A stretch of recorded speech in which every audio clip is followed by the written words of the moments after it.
Bahujan Samaj party का कर्नाटक में बढ़ता हुआ ग्राफ। कई बड़े मुस्लिम नेता हुए बहुजन समाज पार्टी में शामिल। जी हाँ साथियों, मैं हूं हितेश और आप देख रहे द थिंग। इस देश में तमाम जो राजनीतिक पार्टियां हैं उनकी आए दिन खबरें बड़े ही जोरों शोरों पर चलती है। उनमें लोग आते रहते हैं, जाते रहते हैं, लेकिन बहुजन समाज पार्टी एक वैचारिक आंदोलन है जहां पर लोगों का आना जाना मायने नहीं रखता है। लेकिन बहुजन समाज पार्टी का ग्राफ जो है कहीं ना कहीं धीरे धीरे बढ़ रहा है। तमाम बहुजन समाज के जितने भी समाज समुदाय है उन सब समुदाय के नेता लोग जो है आज बहुजन समाज पार्टी में जिस तरीके से शामिल हो रहे हैं और जिस तरीके से बहुजन समाज पार्टी का ग्राफ बढ़ रहा है, तो ये देश के लिए अच्छी खबर है, देश के बहुजनों के लिए अच्छी खबर है। कर्नाटक से बड़ी खबर आ रही है कि देश की राजनीति में बहुजन समाज पार्टी जो अहम काम कर रही है, इस देश के तमाम एससी एसटी ओबीसी मुस्लिम माइनॉरिटी लोगों के जो हक और अधिकार है उनके खिलाफ जो मनुवादी संगठन काम कर रहे हैं, जितनी भी मनुवादी सरकारें काम कर रही है, संविधान के विरोध में जो बात करता है उनको लताड़ने का काम, उनके ऊपर आरोप जो है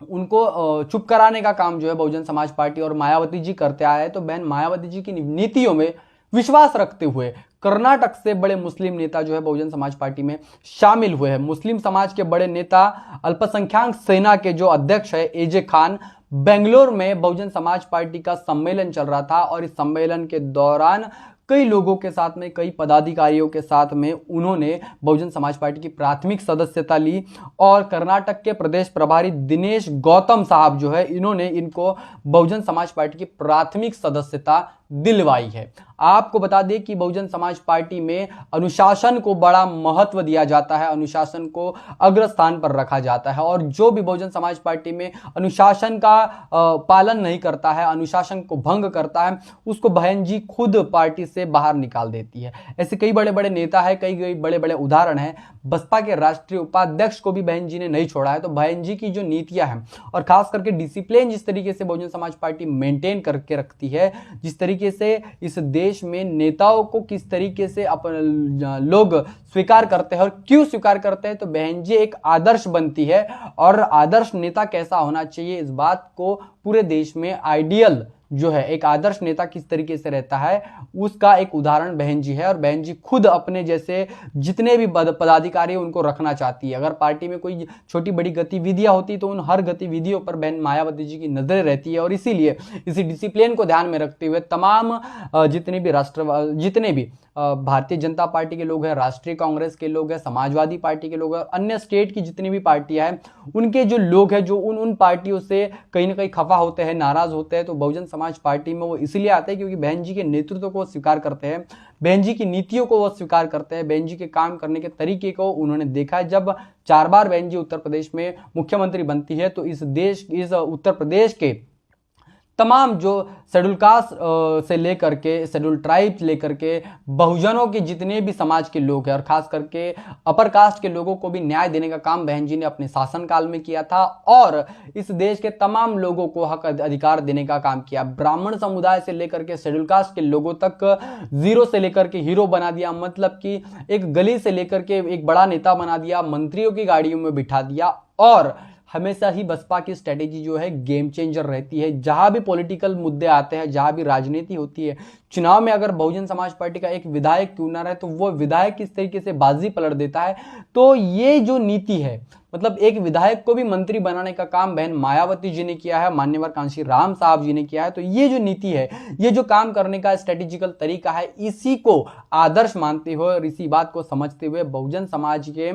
तमाम जो लोग हैं, चाहे फिर वो मुस्लिम माइनॉरिटी से लोग हो, अन्य धर्मों के अल्पसंख्यक जो लोग हैं, वो भी बहुजन समाज पार्टी में एक आशा और उम्मीद से देखते हैं, एक आशा की किरणों को जो है देखते हैं। और बहुजन समाज पार्टी में सर्वजन के सम्मान में, बहुजनों के सम्मान में अगर कोई नेता काम कर रहा है तो बहन मायावती जी है। और उनकी नीतियों में विश्वास रखते हुए इस देश में तमाम जो लोग हैं, चाहे फिर वो अन्य समुदाय के हो, अन्य प्रदेश के हो, पदाधिकारी ही क्यों ना हो, छोटे से लेकर के बड़े बड़े कार्यकर्ता ही क्यों ना हो, वहां पर बहुजन समाज पार्टी में जब आते हैं तो सर्वजन की जब बात होती है और सर्वजन के सम्मान की जब बात होती है तो इसी बात को लेकर के वो आकर्षित होते हैं और इसके साथ ही बहुजन समाज पार्टी का दामन थाम लेते हैं। लेकिन इस देश में बहुजन समाज पार्टी को तोड़ने के लिए भी उतने ही जोरों शोरों से लोग लगे पड़े हुए हैं। तमाम कांग्रेस और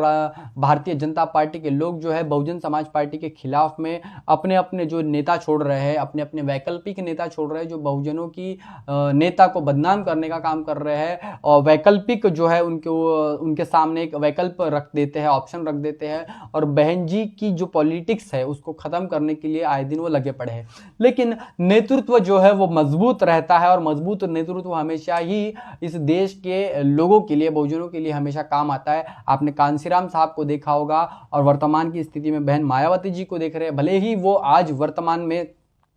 सरकार में नहीं है, शासन में नहीं है, लेकिन सरकार और शासन में नहीं होने के बावजूद भी सरकार के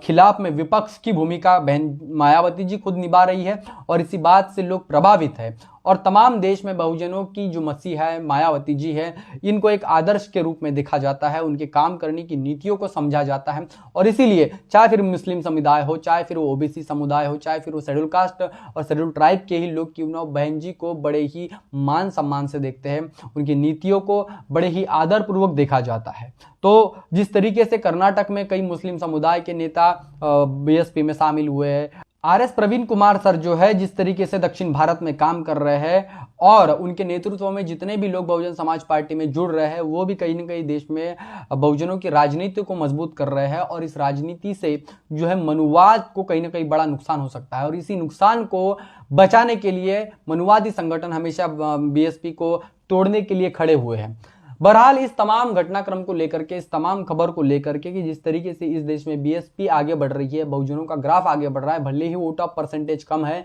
लेकिन महापुरुषों का आंदोलन बहुजन समाज पार्टी जिस तरीके से लड़ रही है, मनुवादियों की हर उस घटना का विरोध कर रही है जो बहुजनों के खिलाफ में होती है। तो इस घटना को लेकर के आप क्या सोचते हैं, आपकी क्या राय है, कमेंट करके साथियों जरूर बताएं। बने रहे द थिंग के साथ में, तब तक के लिए जय भीम, जय भारत। बहुजन विचारधारा को घर घर तक पहुंचाने के लिए हमारे YouTube चैनल को सब्सक्राइब करें, लाइक करें, कमेंट करें, शेयर करें और बेल आइकन की घंटी दबाना ना भूलें।